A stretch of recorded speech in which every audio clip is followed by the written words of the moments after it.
Welcome to Fighting Stats, the ultimate channel for MMA fans who love statistics and betting breakdowns. I'm your host, Art C, and I'm here to get you ready for the upcoming UFC fights. In this series, I'll be watching tape and providing my real time analysis on how I think the fights are going to go.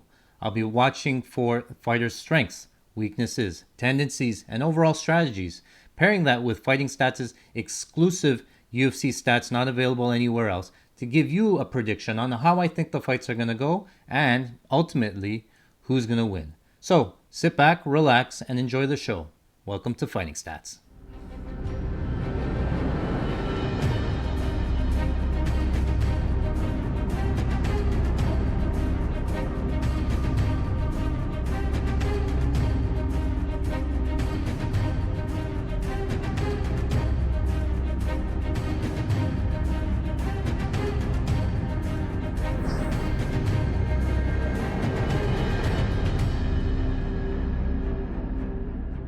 Welcome back to Fighting Stats. It is time to break down the fight between Anshul Jubli and Mr. Mike Breeden on UFC 294 coming up this weekend. We spent some time taping the Jubli side. We spent some time taping the Breeden side. I'm here to give you my fight prediction and how I think the fight's going to go down. Okay, so starting with Anshul Jubli. So we saw some of his regional tape, Matrix Fight Leagues, uh, regional promotion out in India. Starts out 5-0, winning. 4-0, winning those fights there. Matrix Fight Nights 2, 3, 4, 5, and 6. He fights in. Fights from what I could tell, a lot of different cans. Not really able to. We saw him get a couple of takedowns there. His opponent's not really knowing what to do on the ground, trying to grab guillotine from bottom position. Von Floop choke is there. The arm triangle choke is there. Really lost on the ground. So somewhat mismatches. Wasn't too impressed with his striking. Then we saw him go on to the road to UFC, where he gets a first round bye. His opponent misses weight, so he doesn't even have to fight in the quarterfinals, goes right to the semifinals, fights Kung Po Kim. That fight was a split decision, very close fight. We saw some improvements in his striking in that fight. A little bit rangier, a little bit longer strikes to the body. However, we did see Kim easily get many takedowns in that fight. He was able to get back up in them, but he did give up takedowns. I think Kim went somewhat like 6 takedowns in that fight. The takedown defense was not there. Let me just pull it up. 6 feet there. Gave up 4 takedowns to Kim. Jubli did get 1 knockdown. Again, it went to a split decision. Pretty close fight. Remember, Kim is not in the UFC. He lost in the semifinals. So then he fights in the finals, the road to UFC, Jekka Saraji. Muay Thai guy, was able to get the takedown, and once he got the takedown, Jekka wasn't able to get up, didn't really know how to get up from his back. We saw we saw Jubli sort of control him on the ground. Wasn't it? There was a big ground discrepancy, but I would have thought that Jubli would have been able to do whatever he wanted on the ground, but he did not. Jekka able to defend, and then finally finds the ground and pound finish in round 2. So overall, what we saw, I saw from Jubli some good chin on display. He took some big shots, ate them pretty well. His striking's pretty average, a little bit of likes to stand orthodox, likes the long 1-2. He throws a long 2 to the body. Couple of hooks there. I did not see him check a single leg kick in all of the fight tape I watched. His only method of defending the leg kick was moving back out of range. So that's definitely something to watch. Leg kicks were liability. Takedown defense was a liability. On the ground, we saw him get a side control for a while, where he just laid in side control. We saw him get full guard against the Muay Thai guy. Not able to do much with full guard. So even when he did get on top, they call him the Indian Khabib. Not the Indian. No. he got the takedown. He just laid there. He wasn't able to do anything. Wasn't really close to submissions. He likes the arm triangle. He likes to go to north south, try to form the Kimura. He in that fight he just didn't have the power to put the Kimura arm behind the back, so wasn't able to get that. Likes to set up the arm triangle a little bit as well, but if he can't get them, then he's sort of lost from there. Um, on the flip side, Mr. Mike Breeden, he's tale of two tapes, right? Where Jubli goes, he's 7-0, but the type of wins were just convenient opponents at the right time. Mike Breeden, on the other hand, he makes his Contender Series debut in 2020 against Anthony Romero. Anthony Romero, Canadian, pretty much a beast. Fight was pretty close. Romero won, looked like the better stand-up, but Romero really kicked out Breeden's legs. But when in that fight, we really saw the durability and just the dog of Breeden to come forward. Yes, I know he lost. Yes, I know he got his legs chopped off, but he's on a one leg. He was able to come forward, make the third round very competitive. I thought he won that third round in that fight. He lost the Contender Series fight and then had to go back to regionals. In the regionals, he takes on Ken Beverly, Nip Compton. Ken Beverly really gave us an idea of when the level of competition drops, what he's able to do. He just dominated that fight, kept that fight standing. Beverly in on multiple takedowns, easily defended. Breeden worked the outside low kick. Beverly was on one leg there, and Breeden had his way in the stand-up as well. And so then he gets a short notice fight against Alex Hernandez. Alex Hernandez, also a top prospect, at least at the time in 2021, lands an overhand right, puts him out. So, okay, so he loses that fight, then takes his follow-up fight. Anytime you take a short notice fight, you get another shot. Takes on Natan Levy. That fight is very close. Just the forward pressure from Breeden is on display. He just never stops coming forward. Natan Levy in the third round is very gassed.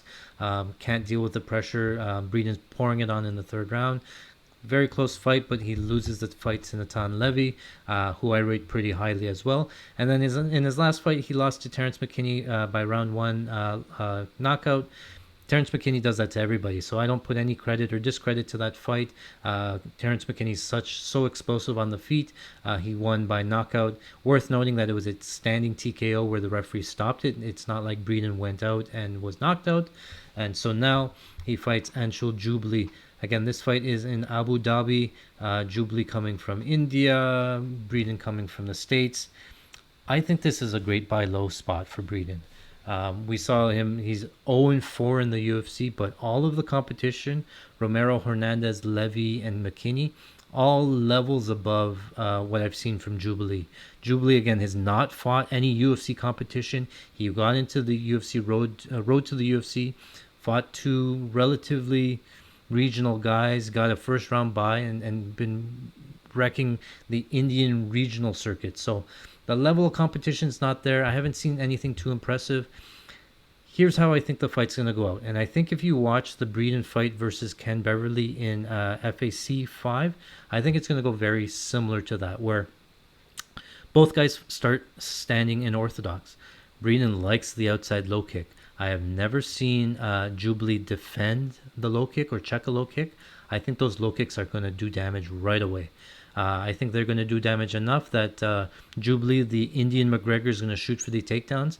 I was not impressed with his takedowns where it's strong grappling. I just rate his opponent's takedown defense pretty poor against the Muay Thai striker, against the Uber drivers. He's able to get these takedowns, but against a high-level takedown defense that we saw out of Breeden, I think those takedowns are going to become very hard. And if he does get taken down, Breeden has the ability to stand back up. We've seen him get back up multiple times. He gave up multiple takedowns, but he's able to pop right back up. Jubli really didn't have much on the ground. Again, he attacked some submissions. I really don't think he gets those submissions. So even if he gets the takedowns, I think Breeden will pop back up. Even if he doesn't get the pop-up, I don't think Jubli will do much on top other than maybe lay and pray. So if it does stay standing, I do favor Breeden just to win by just sheer volume, forward pressure, leg kicks, hooks, Jubli likes to fight a little bit long. We haven't really seen him fight a decent striker or have to back up and fight backing up. I think he's going to have to do this fight. For Jubli to win, I don't see much power in his hands either. If he's going to win by KO, it probably will have to come from ground and pound if he can get to mount. I just don't know if he can. So if the fight stays standing, I really favor Breeden in this fight. I think he has the power. He takes some big shots. I don't think Jubli has the standing KO power. And I do think that Breeden, based on just attritional volume of outside low kicks, hooks, Breeden loves working the body. And Jubli has a longer frame. So I do see that Breeden can work the body if he doesn't work the legs. And just, over time, I think Jubli is going to slow down. I think Jubli is going to have a problem putting Breeden out. And so in the later rounds, the cardio issues, the durability issues, they all favor Breeden pretty largely. So I know Jubli's coming in as a big favorite. What is he currently here? Tapology has Breeden as a plus 310 underdog. It's a lot closer than that. I don't get the people that could lay minus 400. I don't know what you see in Jubli that you would be laying that money. I get that Breeden is 0-4 in the UFC, and it may be a fade in Breeden, but you got to look at the level of competition that they're fighting, and it's so much higher for Breeden. And so when he drops down in level, let's assume that Natan Levy, and let's assume, for example, if Jubli and Natan Levy are equal. I don't think they are, but let's assume that they are. Even in that fight against Natan Levy, he took him to a decision, a very close decision. If he was plus 310, that would be the value side. Now, I don't think Jubli's on that side of, on the level of Natan Levy. I think he's a lot worse, probably in the range of Ken Beverly, Ken Compton. Again, these guys, he's never fought anybody that fought in the UFC, so he's taking the step up. How do you lay minus 400 on that fight? So for Breeden, I think he has lots of tools to win. I think he has the outside low kick. I think he could use the takedowns. We saw Jubli's takedown defense is not great. We saw that Breeden can mix in the takedowns. If he gets the takedowns, that's a path to victory. If he stays standing, he works the body. I think he has a lot of tools to win. For Jubli to win, it has to be a perfect fight. It either has to be circling the outside, using the range, using the long 1-2 jab, not letting him close the distance, or it has to be some sort of takedown where he gets the top control, keeps top control, finds some sort of weird submission. Either it's a Komoro from the top or the arm triangle like he sets up, but I just don't see it. Maybe he gets into mount, gets a TKO from there, but these are all low percentage finishes. So I really like the Breeden side just based on the number of outcomes. I don't see, I understand the narrative. Okay, Breeden's 0-4 in the UFC. They're flying him out. And Jubli's this up-and-comer prospect from India, really trying to build that fan base. So let's try to find the crappiest fighter we can find. Oh, Breeden's 0-4. This is not an easy fight, though. I think on paper, it might look that way, 7-0 versus a guy 0-4 in the UFC. But technically, Jubli's 0-0 in the UFC as well. He's never fought in the UFC. So I don't know where you get the line from. I'll be looking at different props in this fight. I do think I don't rate very many finishes, so let's go through the different options here. We'll try to. Okay, so I pull up my handy dandy tracker or bankroll tracker here. Okay, so we have Anshul Jubli versus Mike Breeden. What I like to do is I like to go over their chances of winning by specific methods. So let's start with Jubli wins by KO. I don't think he has a lot of KO power on the feet. I think the KO comes. If it does come, it's going to be from ground and pound. Mike Breeden takes some big shots. He is hittable, but he can eat some big shots. I don't think Jubli has the power of an Alex Hernandez as a Terrence McKinney. So we're going to put a placeholder here. I think it's 10%. I think that's about right. Win by submission. Jubli likes these setups in arm control, arm triangle. He likes the Komoro from north-south. I just don't know if he gets the fight down to the ground. So at best case, I'm going to also put 10% there. I don't think it happens. For Jubli to win the decision, I think that's probably his best path to victory. Like I said, it's going to have to be some sort of perfect game plan where he sticks to the outside, maybe out-volumes him, lands a couple of bigger shots, rocks him. Let's say maybe 20%, 25%. Give him 25% here. Mike Breeden by TKO. I think this is live. I think it comes from attrition. I think it comes from the outside low kicks. A lot of outside low kicks. He'll be on one leg into the later rounds. I think that the TKO can come from body shots. Breeden loves to work the body if it keeps him standing. And Breeden throws with power. He throws these looping hooks, but he does throw with power. He throws the body kick that he also likes to go to the body with. So again, in the later rounds, I definitely think the KO is live. It's probably more live than the Jubli KO. So let's go with 15% right now. Maybe okay. Let's go 20%. Okay. Mike Breeden by submission. It's probably live. Breeden does have some takedowns. I didn't see any grappling from him. He never got into a position where he was able to attack the submission. Can't give him more than 10%, so I'm going to leave it at 10%. And Breeden to win by decision, I think that's live as well. Just based on the pace, knowing that he probably wins round 3 based on just cardio aggression and just coming forward. So let's say, for example, let's give that 20% there. Okay. So we're at 50% on this side, 45% on that side. We're short 5%. I'm going to give it into decision. I don't think... okay, so that's right there. So I think Jubli, 10% to win by KO, 10% to win by sub, 25% to win by decision. Total of 45%, meaning that I give Jubilee a plus 122 odds. Breeden, 20% to win by TKO, 10% to win by submission, and 25% to win by decision. I can tell you right now, I'm going to be all over Breeden. Based on these lines, I have Breeden as the favorite, minus 122.